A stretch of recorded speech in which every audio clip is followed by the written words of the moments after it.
A story that's got a lot of people's attention. These flyers that actually say the words, "It's okay to be white," popping up on the campus of Florida Gulf Coast University in November on some doors there. It sparked conversation and controversy. Then, days later, a new class was added to the course catalog. It's called White Racism. The name had students talking, so much so that they held an open panel at the school to discuss this class. It's in due time for us to take action and to be educated about the situations and the lifestyle that a lot of people have to deal with that many aren't aware of. And this morning, this class did kick off, but it wasn't without some concern from students and administration at this school. Florida Gulf Coast University did beef up security for the first day of this class. As we mentioned, the class, because it has white racism in the title, turned a lot of heads when it was first announced it was going to be offered last year. 4 in Your Corner's Carl Fortier is at FGCU, where he talked to the professor about the idea behind this class and why police were asked to be on hand. Carl? Well, this white racism class comes on the heels of several racially charged messages being found across campus in the past year or so. The class's professor says he's received several threatening emails since the class was announced. Today, there was a visible police presence in and around the classroom building.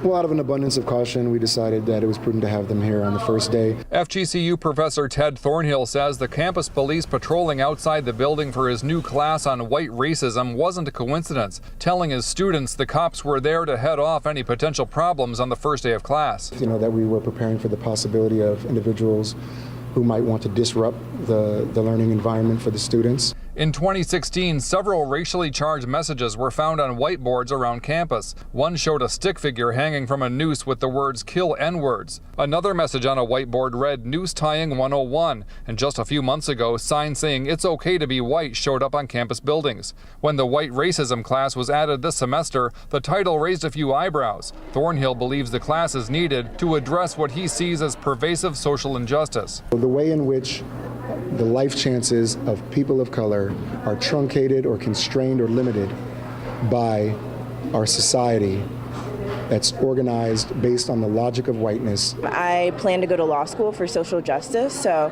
it's kind of like what I'm really into studying. But students say they didn't get too deep into discussions of racism on their first day. Pretty much we just went over the syllabus. It was pretty extensive. Thornhill says he received a number of racially charged emails and voice messages after the course was announced, some of which he plans to present in class. And it just testifies to the urgency of the course and why we teach this type of materials.